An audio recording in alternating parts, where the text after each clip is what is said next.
ዶናልድ ትራምፕን የማይወጡት የኢራን ጦርነት ውስጥ የዶላቸው ማን ነው?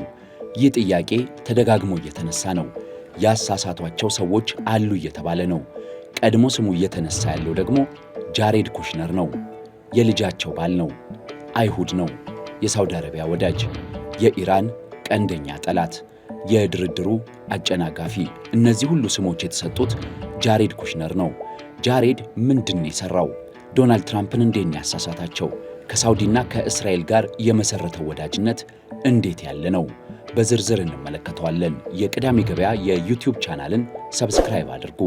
አዳዲስ ትንታኔዎቻችን እንዲደርሷችሁ የደውል ምልክቱን ይጫኑ። ቅዳሜ ገበያ።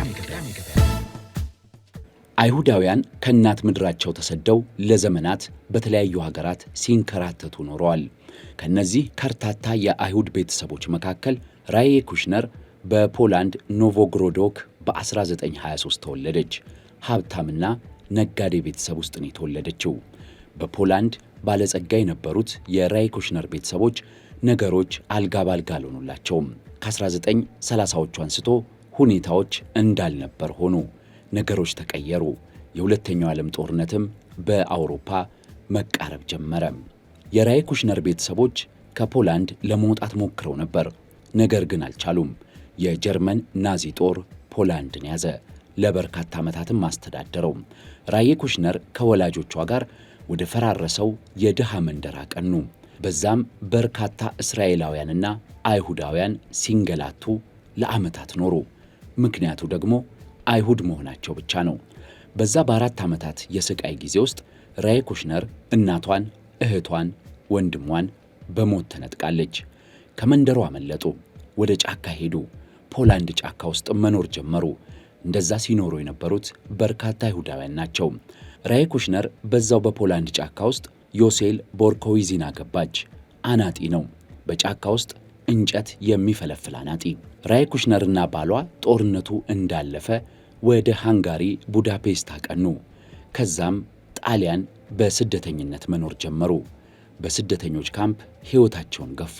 የተሻለ ሕይወት ፍለጋ እግራቸው ወደ አሜሪካ ቀናቻቸው።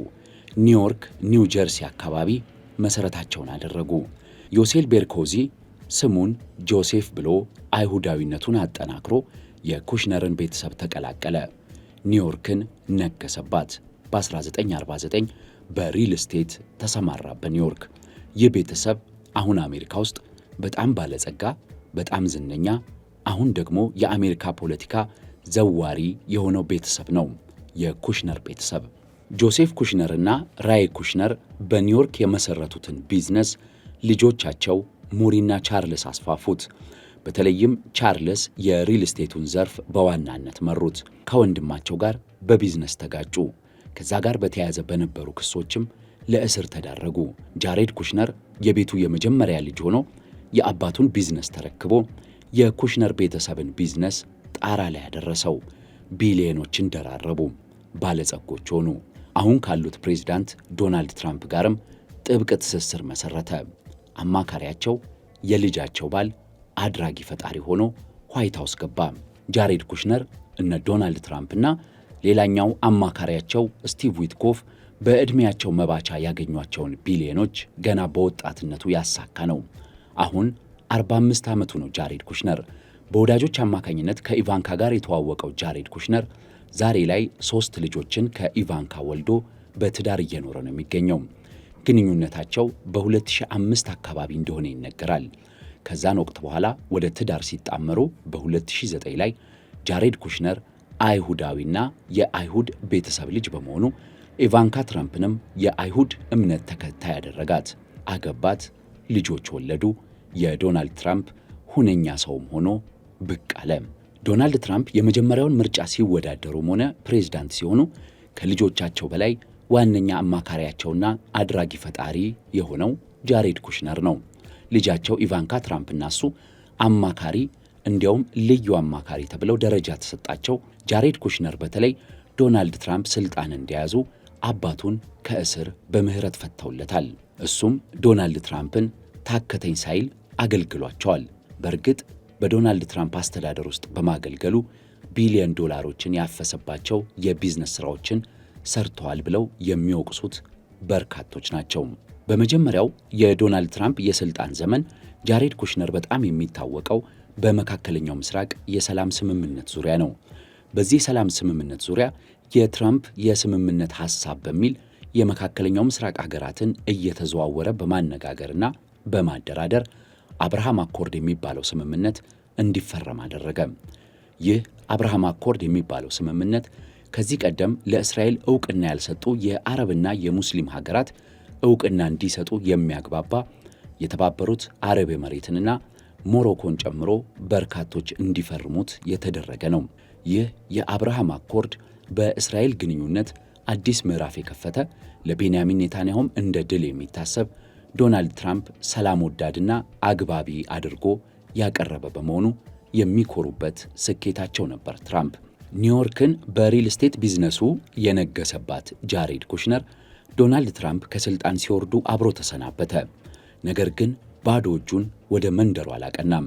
ቀድሞም ቢሊዮነር የነበረው ጃሬድ ኩሽነር አሁንም ኒውዮርክ ታይም ስኩዌርን የተቆጣጠረ ባለጸጋ ሆኖ ቀጠለ። በተለይም ደግሞ ጃሬድ ኩሽነር ፕሬዚዳንት ትራምፕ በስልጣን እያሉ በገነባው ግንኙነት ከሳውዲ አረቢያ ጋር ጥብቅ ወዳጅነት መሰረተ። የመሐመድ ቢን ሰልማን ወዳጅ ሆኖ እሳቸውንና ኔታንያሁን በማቀራረብ በእስራኤልና በሳውዲ አረቢያ መካከል የማይበጠስ ድልድይ ዘረጋ ይሉታል የተለያዩ የቢዝነስ ተንታኞች። ጃሬድ ኩሽነር ያደረገው እንዲህ ነው። የሳውዲ አረቢያ መንግስት የሶቨሬን ዌልዝ ፈንድ ላይ $2 ቢሊዮን በላይ ወሰደ። ኢንፊኒቲ ፓርትነር የሚባል ኢኩዊቲ ፈርም አቋቋመ። እናም ጃሬድ ኩሽነር ይህንን የሳውዲ አረቢያ መንግስት የኢንቨስትመንት ፈንድ ወደ እስራኤል፣ ወደ ተለያዩ ሀገራት ኢንቨስት አደረገው። ይህ የሳውዲ አረቢያ ቀጥተኛ የእስራኤል ኢንቨስትመንት ተብሎ የተመዘገበው ነው። ሳውዲ አረቢያን ከእስራኤል ጋር በማቀራረብ ጃሬድ ኩሽነር ትልቁን የቤት ሥራ ተወጣ። ጃሬድ ኩሽነር ይህንን ቢዝነሱን እየመራ ባለበት አማቹ ትራምፕ ዳግም ወደ ዋይት ሃውስ ገቡ። በዚህኛው ጊዜ ግን ጃሬድ ኩሽነር ይፋዊ ሹመት፣ ይፋዊ ስልጣን ከዶናልድ ትራምፕ አልተቀበለም። ነገር ግን የዶናልድ ትራምፕ የሰላም ልዩ ልዑክ የሆኑት ስቲቭ ዊትኮፍ አጋር ሆኖ በሰላም ድርድር ሀገራትን መዞር ጀመረ። ዶናልድ ትራምፕ ቀድሞ ብዙ ስለተነሳባቸው ኩሽነርን በቀጥታ ባይሾሙትም ዩክሬንና ሩሲያ ሲደራደሩ ከስቲቭ ዊትኮፍ ጎን አብሮ የሚታየው ጃሬድ ኩሽነር ሆኖ ተገኘ።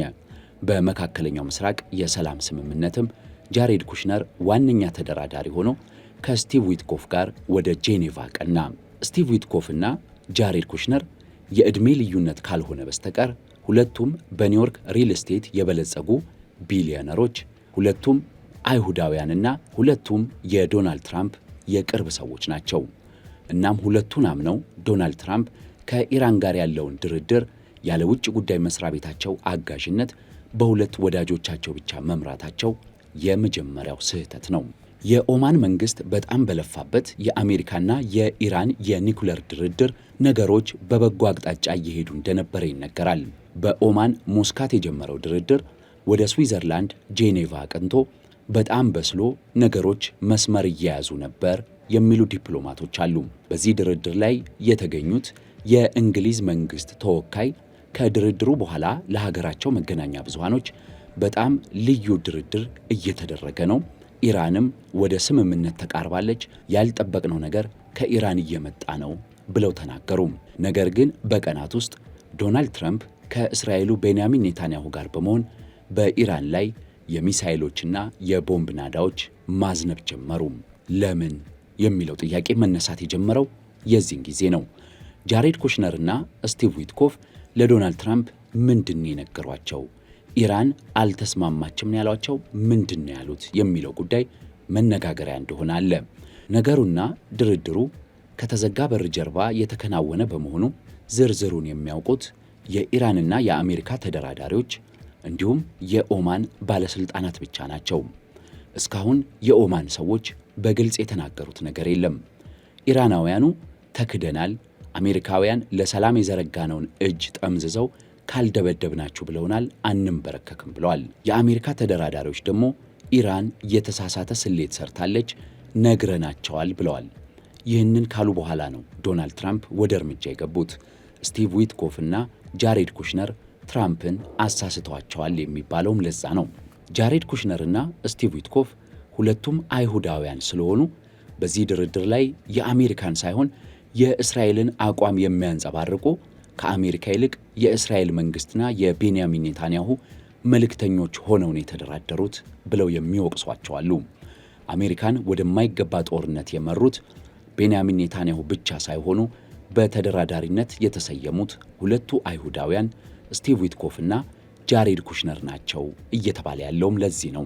የጋዛን ጦርነትና ውድመት ተከትሎ ዶናልድ ትራምፕ ጋዛን መልሰን እንገነባለን የሚለው እቅዳቸው ዋና ዘዋሪ ጃሬድ ኩሽነር ነው። የጃሬድ ኩሽነር ሐሳብ ጋዛን የውሃ ዳርቻ ውብ መንደር እናደርጋታለን፣ ዳግም እንገነባታለን ብሎ የ25 ቢሊዮን ዶላር የመልሶ ግንባታ እቅድ ይዞ መጥቷል።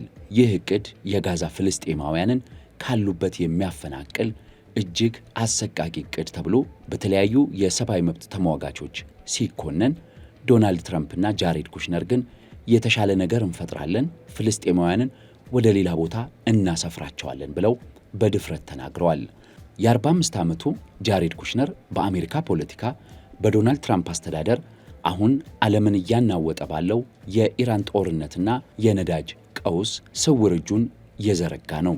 ጃሬድ ኩሽነር ከጀርመን ናዚ የሂትለር ጭፍጨፋ የተረፉ አይሁዳውያን ቤተሰብ የተገኘ ወጣት አሜሪካዊ አይሁድ። ጃሬድ ኩሽነር ከሳውዲ ኢንቨስትመንት ፈንድ ጋር በመተሳሰር ሳውዲና እስራኤልን በቢዝነስ ያቆራኘ ወጣት ባለጸጋ። ጃሬድ ኩሽነር የዶናልድ ትራምፕን ልጅ ኢቫንካ ትራምፕን ወደ አይሁድ እምነት እንድትቀይር አድርጎ ያገባ፣ በኋላም የእሳቸው ከፍተኛ ባለሥልጣንና የቀኝ እጅና አማካሪ ሆነ። ጃሬድ ኩሽነር ከቤንያሚን ኔታንያሁ ጋር ቅርብ ዝምድና ያለውና ቤንያሚን ኔታንያሁ ወደ አሜሪካ በሚያደርጓቸው ጉዞዎች የሚጠይቋቸው ቤተሰብ አባል የሆነ ሰው ነው። ለዚህም ነው ጃሬድ ኩሽነር ካለው ቤተሰባዊ ትስስር፣ ካለው የሥጋ ዝምድና እንደዚሁም ካለው የቢዝነስ ትስስር አንጻር የኢራንን ድርድር ባልተገባ መንገድ ተርጉሞ ዶናልድ ትራምፕን አሳስቶ ወደ ጦርነት ካስገቧቸው ጥቂት ሰዎች አንዱ ነው እየተባለ እየታማ ያለው። የቅዳሜ ገበያ የዩቲዩብ ቻናላችንን የተከታተላችሁት፣ ቻናላችንን ሰብስክራይብ አድርጉ። አዳዲስ ትንታኔዎቻችን ወዲያው እንዲደርሷችሁ የደውል ምልክቱን ይጫኑ። ቅዳሜ ገበያ